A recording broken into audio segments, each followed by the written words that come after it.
So when the sort of going forward now, so you guys are doing fantastic, and then although there's still already this sort of external crisis out there from WeWork, let's say, then the pandemic hits, and initially you had to like lay people off like 30% and furlough another 20%. So just for you, how do you keep morale? How do you keep team spirit? You tell everyone we're in this together, we believe in each other, and then you have to go through that. How do you, for yourself, resolve those two things and just keep the team believing in you? Well, I mean, in a way, it's a crisis just like any other crisis. March 13th, 2020, we close all the offices in the world. It's a really scary situation out there. It's a health crisis, number one. People are worried about their own life, their family's life.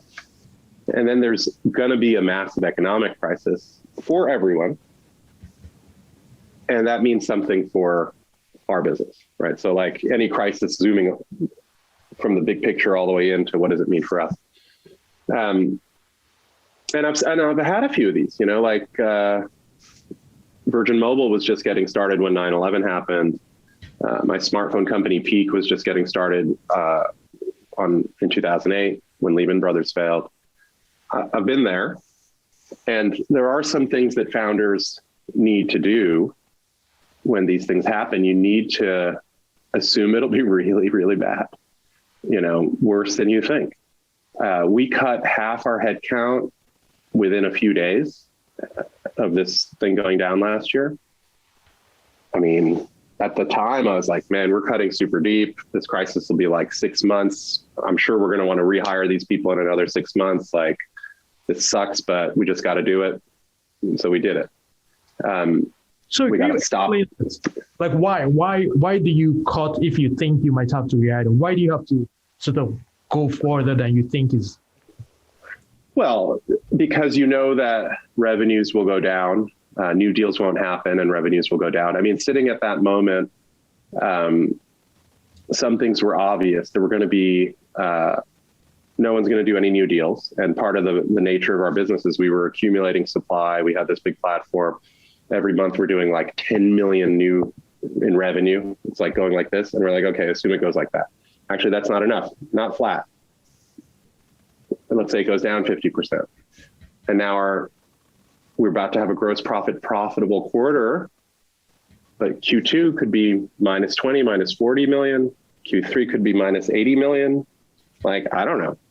And I'm being what I thought is conservative at that moment, thinking we have 2 quarters way down, and then maybe in the fourth quarter, we start seeing some recovery.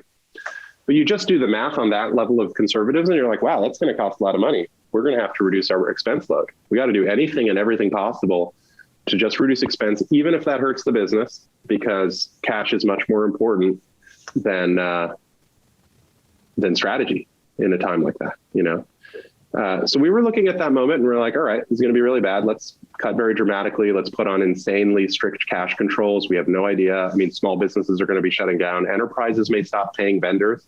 And then that happened. So then it's like 2 weeks in, 4 weeks in, 6 weeks in. Huge Fortune 500 companies stop paying their bills. There is a contract, whatever, they just stop paying. And you have no idea who it is. And by geography, it was varying a lot. The virus is moving in different places. And then a large company might pay 1 month and then the next month they just stop. So even if they paid and it looks like, okay, we're at 80% right now, I don't know what's going to happen next month. It could keep moving like that. And then of course the virus stretched out. We're sitting in like August and people are like, yeah, we're going back to work in the US, Labor Day, France is open. Our colleagues in that market are like, hey, things are good. I just did 2 deals in the month of August. Then you get to September and then everything broke again. Late October, early November, people are like, oh, yay, Biden is elected. We're going to be saved. And then 2 weeks later, that's like a whole nother wave. The variants get started. Then it's January. So the crisis was a lot longer and more complex. And that's true for everybody, not just us. But for us, it's Office. It's our product. I mean, the thing we're selling people. People have like 2-year-long contracts with us, which means in the 12 months from March to March, half of customers had reached their contract. They're not going to extend in the middle of the crisis. And so if I thought revenue down 10%, 20%. Well, by the end of the year, it was down 30%. I felt lucky about that. I was like, okay, somehow this team of people, thank goodness, you guys are amazing. We've been able to hold on to these relationships with customers, and we have them still ready to come back when they're ready to come back. And then the crisis keeps going. Very difficult situation if your business is offices, right? Right.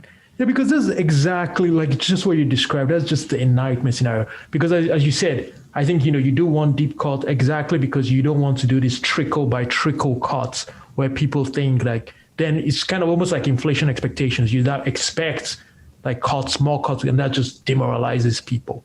So even for you personally, where you, like, how do you keep believing that you are the one? And so were there moments where like, how do you keep, like, every time I see you seem pretty upbeat.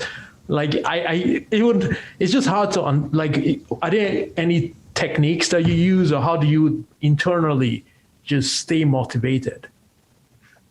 Well, let me make it worse for you for a second. So remember that COVID goes down after we spent 6 months trying to explain to others and ourselves that our business is not like the co-working business. But people for 6 months have been hammering all the bad news about that guy is coming out, every stupid thing they did. And you're like, no, that's different. We're doing it this way. Just relax. But then when COVID comes in, it increases the pressure tremendously on the business, but it's in the backdrop of where people had already started worrying, like, hey man, are we going to be good? Like, what's good? And we're, Q1, we're actually gross profit positive. And I'm like, see, that's the whole point. This is the whole point of everything we've been doing. This is the proof. The numbers don't lie. And then it's COVID. So now if you combine those, and then you got to wonder both privately as the leader and then around the organization, it's very intense. It's very intense. But so what do you do? I mean, it's not like a simple recipe. I think that there is a benefit to crisis because a crisis is wartime. And in wartime, people are ready to come together if they believe that their mission is worthy. And that was very important. I saw that among our people. We're like, all right, all the rules are off now. All we have is each other. We got to just rely on each other. And that was really valuable. But, somebody's relative dies, somebody's father is in the hospital. Like there's all these cracks happening. And for the founder, of course, it's the loneliest role. Everyone always says that, which doesn't, like whatever.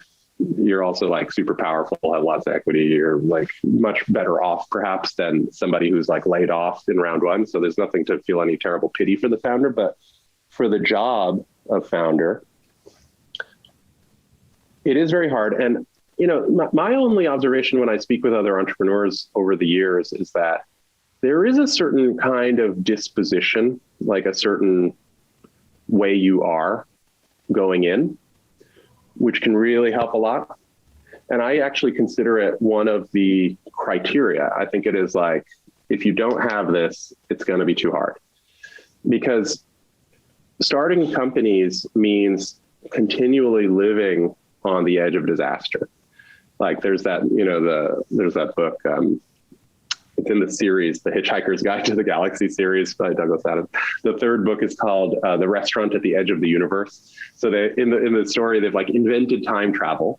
And so somebody opens a restaurant that is at the exact moment that the universe is ending. So everything's like blowing up and the restaurant moves backwards in time, like slowly. So it never quite ends. To be the founder is to live in that restaurant at the edge of the universe. On the first day, your company is going to go out of business that night. Like most people, once they join a company, they forget about that because when you start a company, the moment that you let it come out of your mind, the company's dead. Right. It only exists because of the power of your like conviction and your dedication to it. At some point, something starts going right, and the business isn't going to go out of business tonight, but it might next week or next month. At some point, you raise a little more money, and it's like, okay, we've got some revenue, maybe 6 months. Something good better happen in the next 6 months. Otherwise, then it's 1 year. And so I think that by the time you get to these really big platform situations where there's like 1,000 people all looking at you, the hardest part is actually, at least for me, this was the hardest part. It's kind of the inverse of what your question is about. So your question is about, hey man, how do you get through this thing? To me, the hardest part, I wasn't scared in that way because I'd already been through all the moments where I'm like, if those guys don't wire and they don't sign the financing or this contract doesn't close, I'm probably going to fire 100 people in like 2 weeks. So I've been through that like 1,000 times already. So then we're there at COVID and I'm like, here we go again. It's 2008, it's 9/11, whatever. Here we go. So the hard part actually for me was people think you're like a robot or something. They just don't see your humanity in that moment. And if you're not human and they can't see why would you make the judgments that you would make and how are we on the same team? How are we on the same page? That was really tough actually. Right. Yeah. Like a lot of what you say, it resonates. Obviously, you're going through like the most intense experience